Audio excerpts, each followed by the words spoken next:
안녕하세요. 캔들피그와 김합백의 나불대화 시간입니다. 그동안 세계 다른 나라에 비해서 코로나 확산세가 뜸하다 보니까 코로나 와중에서도 경제에 대한 낙관적인 의견도 있었는데요. 그런데 재확산세가 나타나기 시작하니까 또 실물 경제에 대해서 걱정하는 의견도 점점 많아지고 있는 것 같습니다. 그런데 좋아질 거다, 나빠질 거다 그런 관점 말고 이런 경제 상황이 정상이냐 비정상이냐에 대한 의견에도 관심을 가지면 좋을 것 같은데요. 최근에 세계적으로 이런 경제 상황이 비정상이 아니라 이제는 이런 경제 상태가 정상의 기준으로 변하고 있다는 말도 종종 나오고 있습니다. 그래서 오늘은 세계적으로 어떤 상태인지, 그렇게 기준이 바뀌는 과정에서 어떤 문제가 생길지 한번 생각해보는 시간을 가져보겠습니다. 반갑습니다, 김하백님. 네, 안녕하세요. 어제 하루는 코로나 확진자 수가 441명으로 173일 만에 최대치를 기록하게 됐는데요. 그런데 이게 코로나도 코로나인데 사실은 지금 보면 코로나로 인한 경제 붕괴가 더욱 심상치 않게 진행되고 있는 모습입니다. 대기업들은 올해 하반기에 공채로 뽑을 채용 규모를 최소 25%에서 많게는 절반인 50%까지 줄일 계획이라고 하는데요. 그리고 현재 주요 외식업체들은 전국 곳곳에 매장을 다 줄이고 유통업의 매출도 현재 급격히 줄어들고 있는 상황이 됐습니다. 그렇게 넓게까지 안 보더라도 당장 시내에 상가들 임대 나오는 거 보면 진짜 뭐가 달라지고 있는 것 같다는 생각이 들더라고요. 네, 맞아요. 말씀하신 것처럼 전국 각지의 많은 자영업자들이 현재 가게 문을 닫고 있고, 게다가 전 세계가 수출 감소에 무역 장벽까지 생기면서 대부분의 중소기업들까지도 한계 상황으로 내몰리게 됐는데요.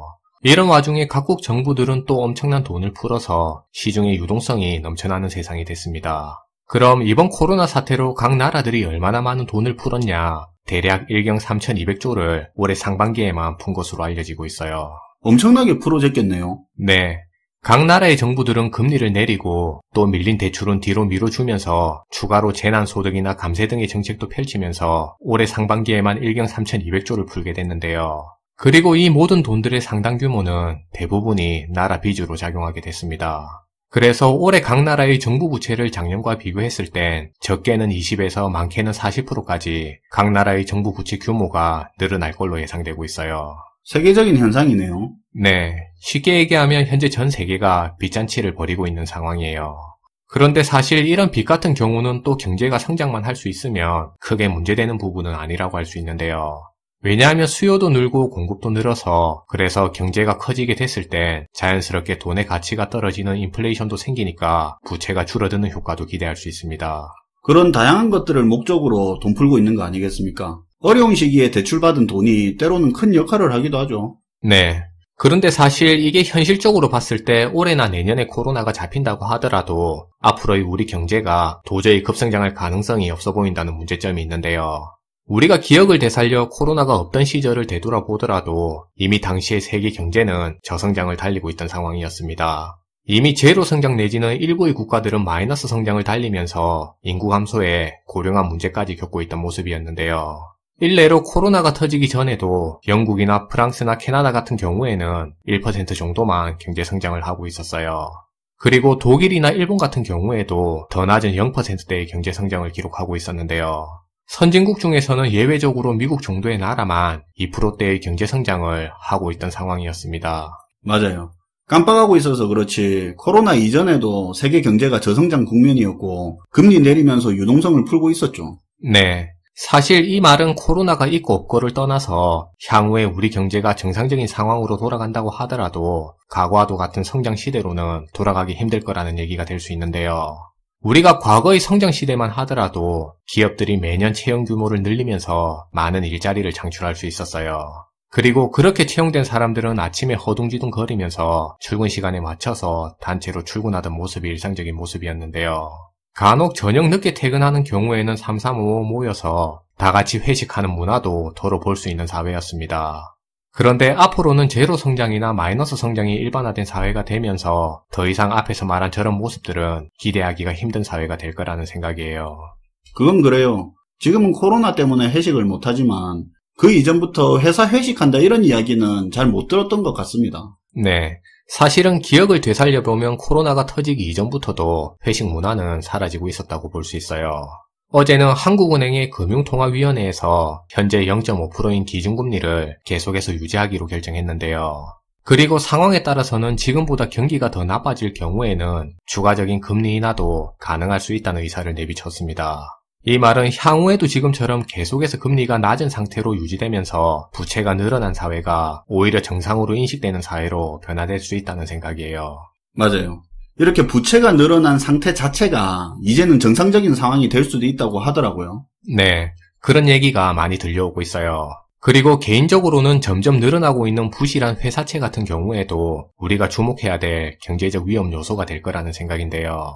이 부실한 회사채 같은 경우는 지금부터 하반기로 시간이 가면 갈수록 부도나 파산을 맞을 가능성이 더욱 높아질 거라는 생각입니다. 왜냐하면 사실은 코로나가 발생하기 이전에도 정부는 금리 인하 등의 정책을 펼치면서 일정 부분은 유동성이 공급되고 있었는데요.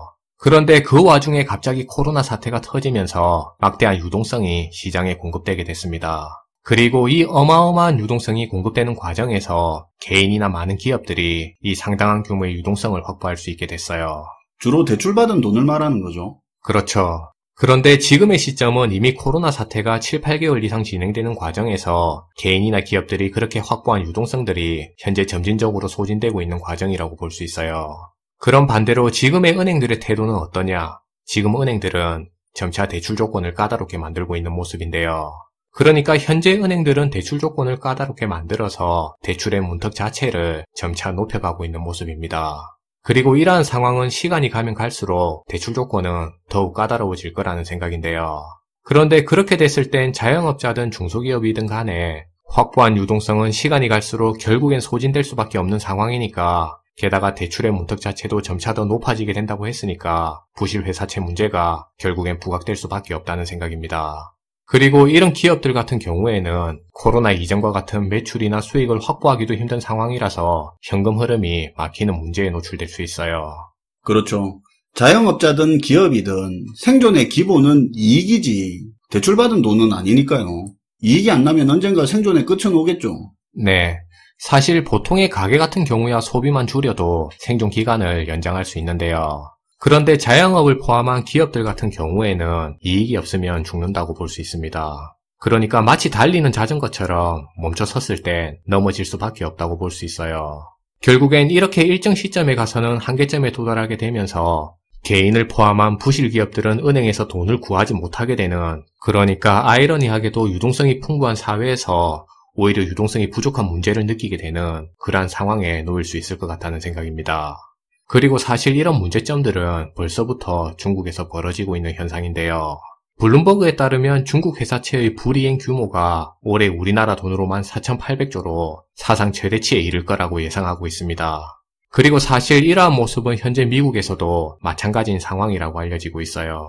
정부가 회사채를 사주고 대출 만기를 연장해주고 하는 것도 어차피 한계가 있겠죠.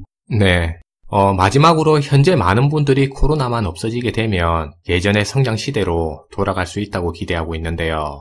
그런데 현재 전 세계적으로도 코로나 이전과 이후는 기업들의 경영 환경 자체가 완전히 바뀌면서 기업들이 이전과도 같은 매출은 더 이상 거두기가 힘든 상황이 됐습니다.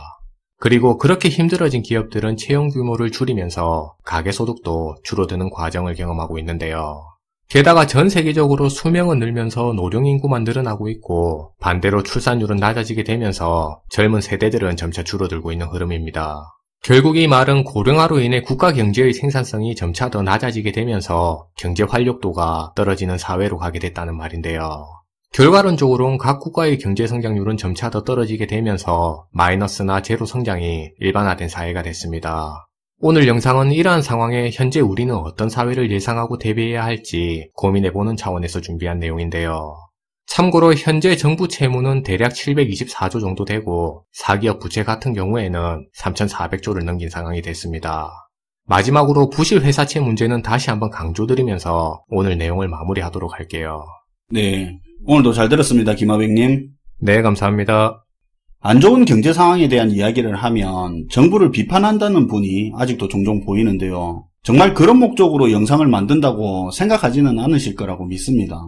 경제의 주체는 가계, 기업, 정부죠. 정부는 공공경제를 이끌어가고 시장의 룰을 관리감독하는 역할을 하는 등 큰 책임을 가지고 있으니까 경제가 안 좋아진다면 가장 무거운 책임을 지는 게 정부이긴 합니다. 하지만 가게도 기업도 각자 제 역할을 못하고 있을 땐 경제가 나빠질 수 있는 건데요. 만약 가게가 건전한 소비와 근로활동을 하지 않고 소득을 넘어선 과소비나 투기에 빠져 있다거나 기업이 제대로 된 투자 생산 활동은 하지 않고 대출로만 연명하거나 통행세만 받는 그런 수익을 창출하고 있다면 아무리 정부가 역할을 잘한다 하더라도 경제는 좋아지지 않을 겁니다. 경제 상황은 정부, 가게, 기업 모두가 만들어내는 결과물이고요. 특히 정부는 큰 권한과 권력을 위임받은 이상 잘하든 못하든 다른 경제 주체들로부터 감시와 비판의 대상이 될 수밖에 없는 겁니다. 그냥 있는 그대로의 경제 상황과 개인의 생각들을 공유하는 것 말고는 별 의미가 없으니까 그 점 알아주시면 감사하겠습니다. 시청해주셔서 감사하고요. 지금까지 나불대야 시간이었습니다.